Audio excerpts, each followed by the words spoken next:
I didn't like this album when it came out. I started with Anthrax in 1988 with State of Euphoria. Then I listened to the next one, Among the Living, and then Spreading the Disease. Those were all the Joey Belladonna albums. Those were Thrash albums. They were awesome. And then I finally got this one, and it was different. It was like, what is this? It's more heavy metal, more speed metal. It had a different vocalist. I didn't like the cover song of I'm 18 because I was a big Alice Cooper fan at that time. And I didn't like this album. Now, revisiting it, I have learned to appreciate it a little more for what it is. It's different, but let's talk about that in this video. So I'm talking about the debut album by Anthrax called Fistful of Metal.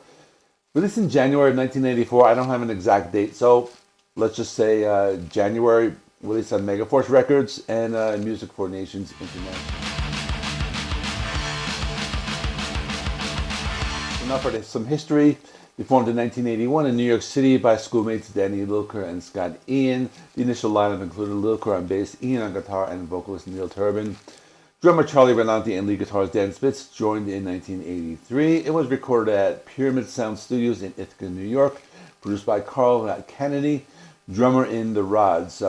By the way, the Rods released an album this month. I'm not sure if Carl Canedy is still in the band. I haven't checked as I'm recording this, but anyway, just that's a little side note.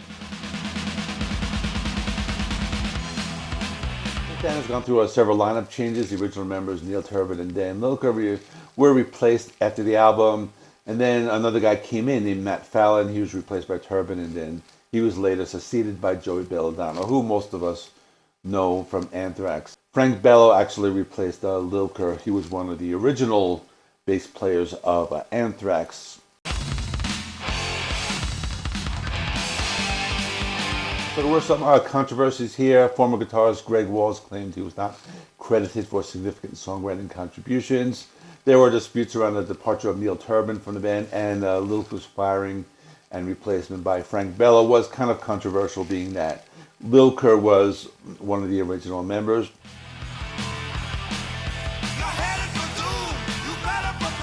The album got mixed reviews. Some praised it as a great debut album.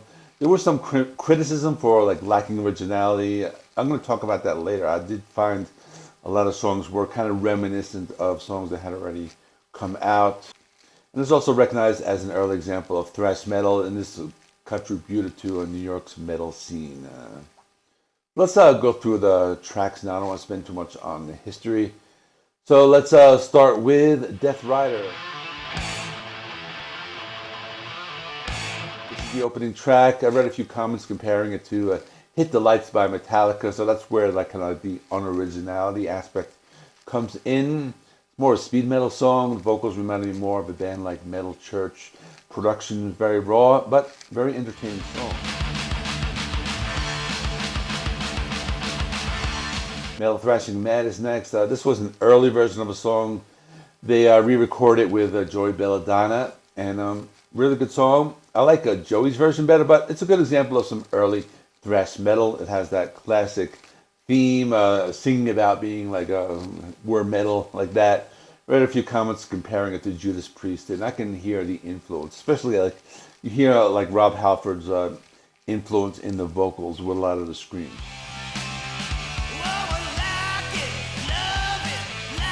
Now for the song I don't like, I'm 18. I'm not the only one who doesn't like it. Actually, Scott Ian didn't like it either.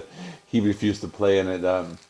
I'm an Alice Cooper fan. I bought Love It to Death around the same time, and I heard the original. I love the original. This one I just never liked, but it's filler for me.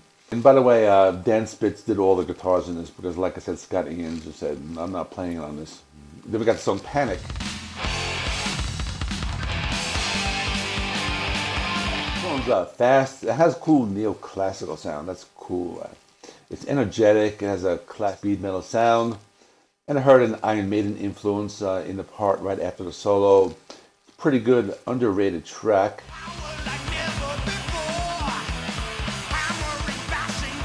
Another fast and heavy track. It has a classic speed metal sound. The album in general is not much of a thrash album. I think they would change their sound later on. I like it when the drums go into double time after the first minute of the song. That's really good. And there's a cool breakdown right in the middle of the song. And Soldiers of Metal, another classic metal song about being metal and has metal in the title. I read comments comparing it to the Four Horsemen. Another one I can hear that influence, and it has that gallop to it, so that's pretty cool. Another example of classic metal that has that cheese factor, but it's just an awesome classic heavy metal sound. I think it's a perfect example of early 80s pure heavy metal. That's all I can say about it. From Above is a classic metal sounding song. It sounds more like a Judas Priest song.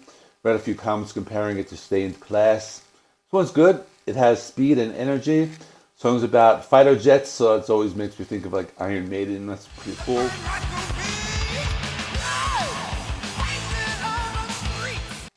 They have a self-titled song called Anthrax, and it's about being metal. This one's not too bad. It's a classic speed metal song with some fast and heavy riffs. Neil Turbin lets out some Halford-like screams in this one, and the slower breakdown at the end was pretty good.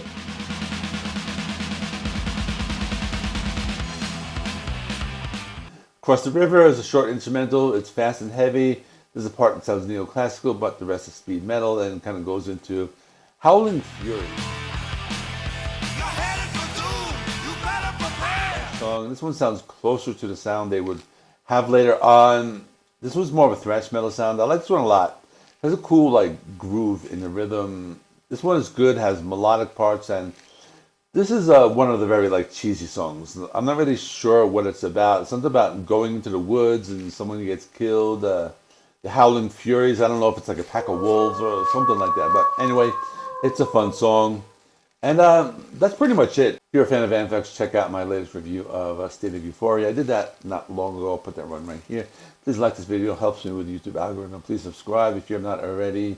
Hit the bell for notifications, and I will see you in the next one.